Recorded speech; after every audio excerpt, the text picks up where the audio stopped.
حزقیل 19واں باب۔ اب تو اسرائیل کے عمرہ پر نوحہ کر اور کہہ، تیری ماں کون تھی؟ ایک شیرنی جو شیروں کے درمیان لیٹی تھی، اور جوان شیروں کے درمیان اس نے اپنے بچوں کو پالا، اور اس نے اپنے بچوں میں سے ایک کو پالا تو وہ جوان شیر ہوا اور شکار کرنا سیکھ گیا اور آدمیوں کو نگلنے لگا، اور قوموں کے درمیان اس کا چرچا ہوا۔ تب ان کے گھڑے میں پکڑا گیا اور وہ اسے زنجیروں سے جکڑ کر زمین مصر میں لائے۔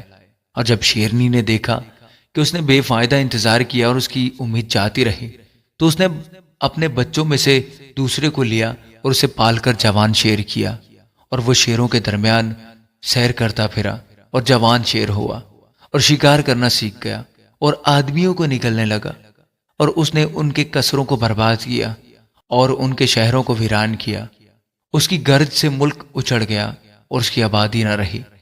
تب بہت سی قومیں تمام ممالک سے اس کی گھات میں بیٹھیں، اور انہوں نے اس پر اپنا جال پھیلایا۔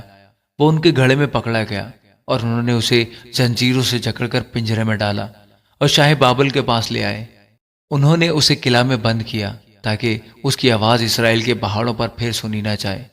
تیری ماں اس طاق سے مشابہ تھی جو تیری مانند پانی کے کنارے لگائی گئی۔ وہ پانی کی فراوانی کے باعث بارور اور شاخدار ہوئی، اور اس کی شاخیں ایسی مضبوط ہو گئیں کہ بادشاہوں کے عصا اس پر بنائے گئے، اور گھنی شاخوں میں اس کا تنا بلند ہوا، اور وہ اپنی گھنی شاخوں سمیت اونچی دکھائی دیتی تھی۔ لیکن وہ غضب سے اکھاڑ کر زمین پر گرائی گئی، اور پوربی ہوا نے اس کا پھل خشک کر ڈالا، اور اس کی مضبوط ڈالیاں توڑی گئیں اور وہ سوکھ گئیں اور آگ سے بھسم ہوئیں، اور اب وہ بیابان میں سوکھی اور پیاسی زمین میں لگائی گئی۔